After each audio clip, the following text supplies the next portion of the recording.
O episódio de hoje de Car and Driver vai contar um pouco mais a história do nosso ídolo, Ayrton Senna.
Fomos até o Autódromo de Imola prestar nossas homenagens a esse piloto que mudou a imagem do Brasil no mundo.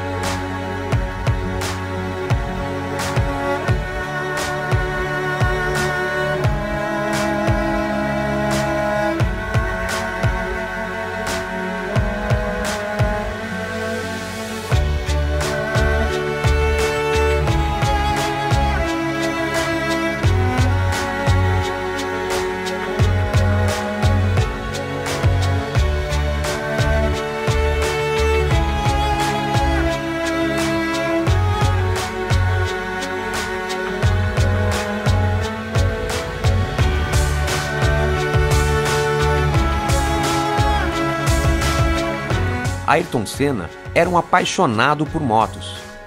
E sem dúvida nenhuma, Ayrton era um ducatista, dono de uma Monster 900 e uma Desmo 951.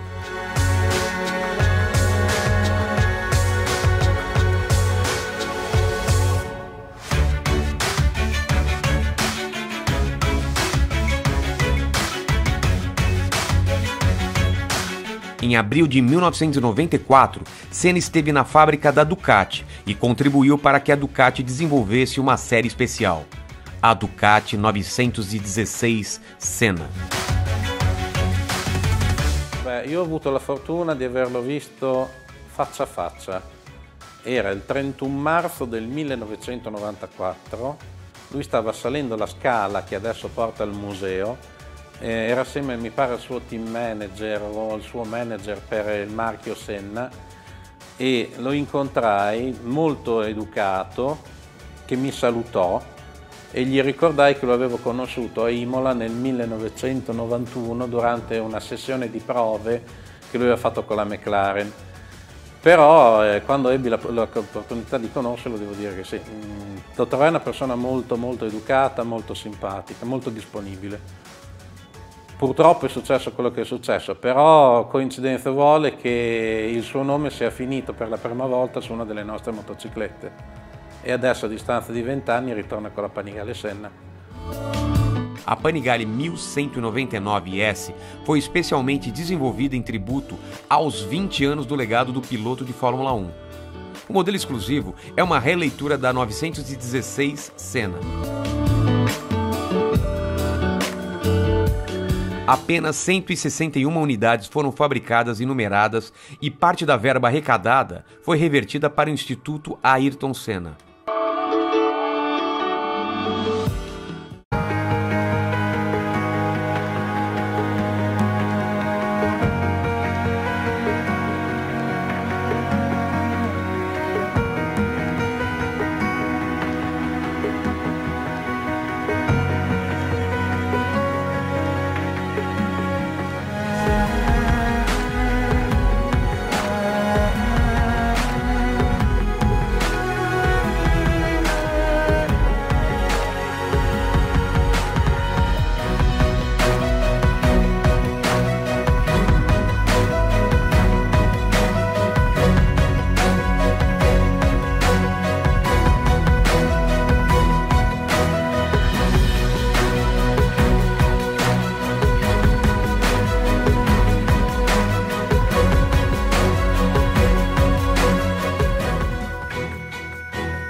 tempo passando, o importante para mim é me manter o mais fiel possível aos meus princípios e procurar continuar crescendo dentro desses princípios. Agora, não existe nada eterno, né? A não ser Deus.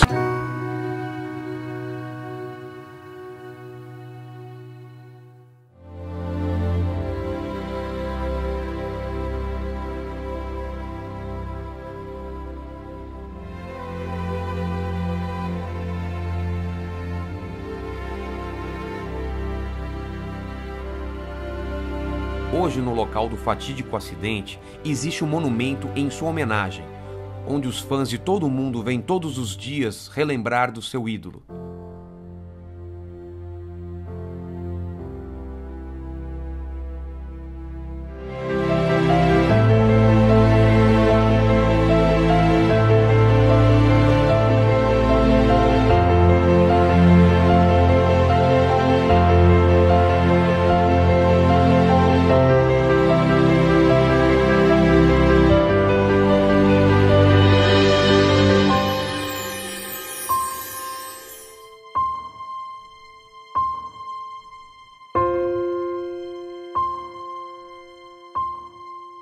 Meu pai foi pioneiro no mundo nessa arte e então o Ayrton veio aqui como outro menino qualquer. Lógico que a gente já conhecia pelo estilo de pilotagem diferenciado que ele tinha, pelo arrojo, pela busca por resultados expressivos. Então ele já era famoso no kartódromo.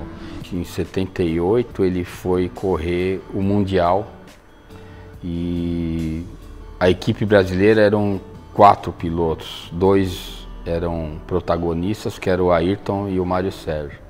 E vieram os 4 capacetes para a gente pintar, assim, coisa de 4, 5 dias. E o seu Mário, que era pai do Mário Sérgio, dono da fábrica de kart, trouxe os capacetes, inclusive o do Ayrton, e falou, olha, eles têm que ir, cada país tem que ter a sua pintura ou a sua cor. Podia até pintar de uma cor só, mas tinha que ser tudo padronizado. Porque a pintura, como meu pai dizia, é a cara do piloto. Tem muito piloto que você vê e identifica pela pintura, né?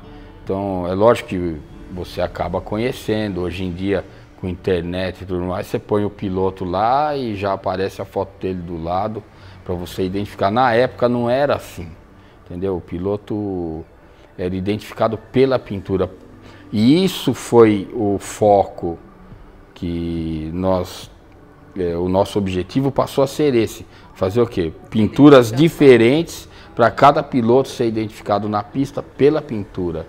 E foi esse o destaque que o meu pai conseguiu dar.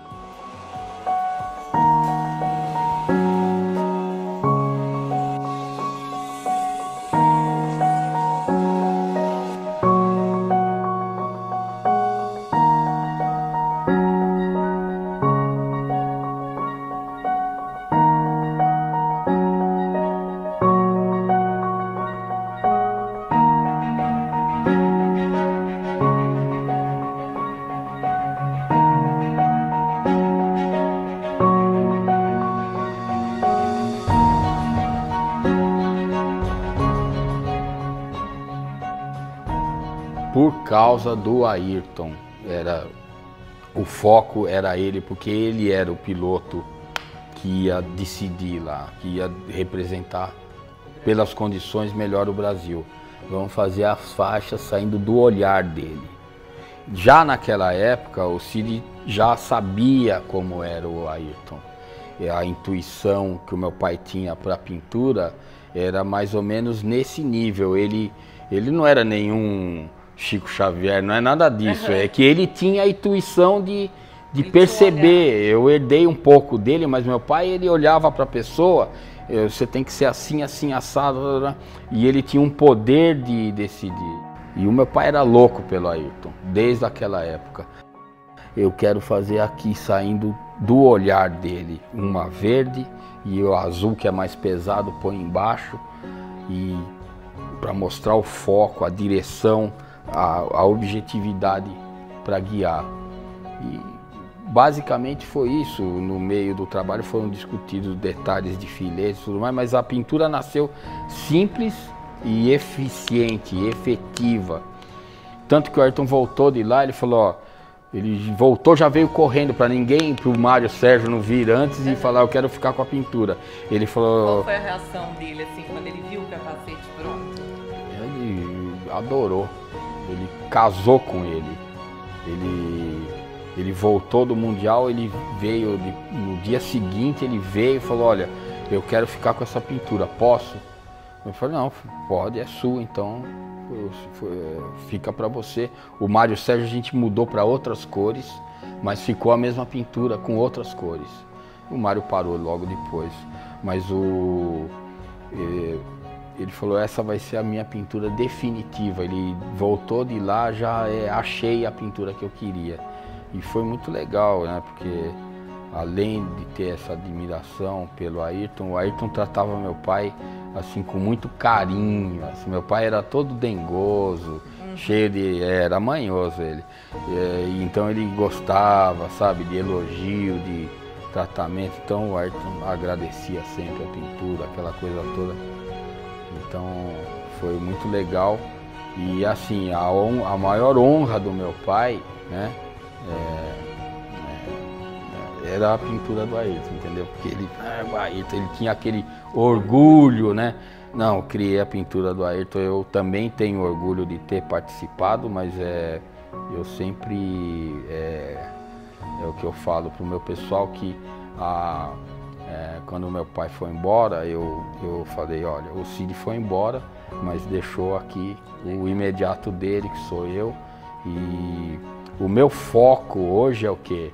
É honrar o nome do meu pai. Eu quero que o trabalho ande do jeito que ele... Eu não me interesso por dinheiro, por fama, que eu acabo até sendo conhecido hoje, mesmo sem eu ligar muito para isso, as pessoas me reconhecem como filho do Cid, o braço direito do Cid, aquela coisa toda. Mas o meu objetivo é manter o nome do Cid no nível que ele deixou.